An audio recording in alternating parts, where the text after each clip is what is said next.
Has been following her story for months now. And Stephanie, I first met Carlee Calabrese online. This YouTube video made by her aunt caught my attention. She's the little girl with the big eyes, the innocence, and the scenario every parent fears most. She's being normal, like a normal baby to me. We were both very happy. Carlee Calabrese looked picture perfect to mom, dad, and big sister Avery. But at 5 years, the checkup brought a reality check. Doctors concerned about Carlee's yellow color. That's pretty much where it all started. Was the jaundice never went away, and it actually got worse. For months, they drew blood so much it didn't seem like it could all come from one baby. Every little test she could possibly get to figure out what was wrong. The diagnosis from Dr. Vita Goey at CHKD. BSEP, that stands for bile salt export pump deficiency. To put it simply, bile accumulates in Carlee's liver. It's toxic and over time causes the liver to fail. Dr. Goey says Carlee is the first patient in Hampton Roads to have it.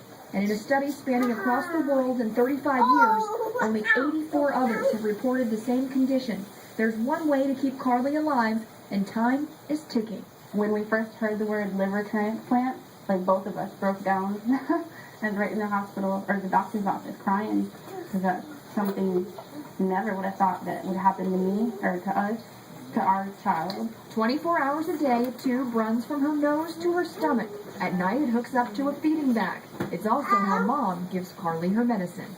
The only way that we know she for sure gets it all. Every morning, Carlee's mom rips the tape off Carlee's cheek to put on a new piece. Thank you. It's the one reminder their baby is different. I still, when I go to the store, people look at her. You can tell they're looking at that, wondering why.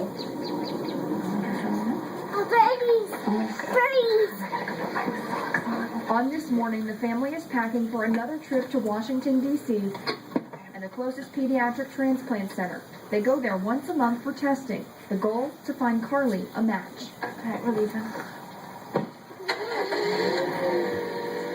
It's a big surgery, so the risk is quite high.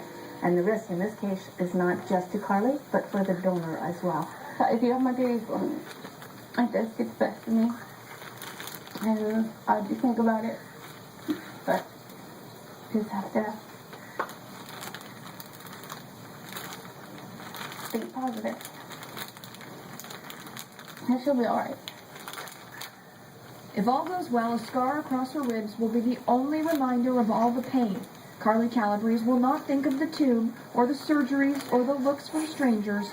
Instead, she will learn how to walk. She will grow like the rest of them.